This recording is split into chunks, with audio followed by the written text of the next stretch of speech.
ஒரு காலத்தில் ஒரு சிறிய ஓடையின் அருகே ஓக் என்று அழைக்கப்படும் ஒரு பெரிய மரம் வாழ்ந்து வந்தது. தண்ணீரில் நாணல் என்று அழைக்கப்படும் சில உயரமான, மெல்லிய தாவரங்கள் இருந்தன. அவை காற்று வீசும்போது முன்னும் பின்னுமாக அசைந்தன. ஆனால் ஓக் மரம் காற்று வீசும்போது நேராகவும் உயரமாகவும் நின்று வானத்தை எட்டியது. நாணல்கள் காற்றோடு சேர்ந்து வளைத்து ஆடின.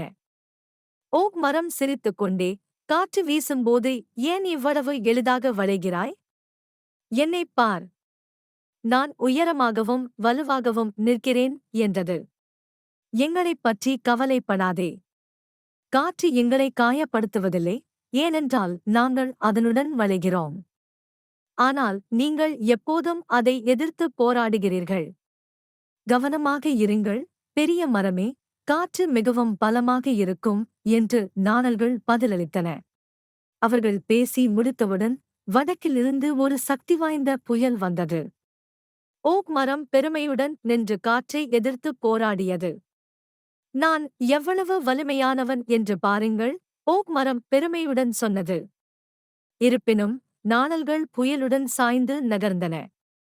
காற்று இன்னும் பலமாக மாறியது.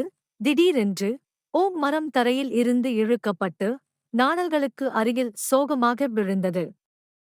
ஆனால் நாணல்கள் மீண்டும் நேராக, பாதுகாப்பாகவும் காயமின்றியும் நின்றன. நாணல்கள் காற்றினால் வளைந்து செல்லக்கூடியவை என்பதால் நாணல்கள் பாதுகாப்பாக இருந்தன. நீதி: சில சமயங்களில் எதிர்த்து நின்று காயமடைவதற்குப் பதிலாக ஓட்டத்திற்கு ஏற்பச் சென்று தகவமைத்துக் கொள்வது நல்லது.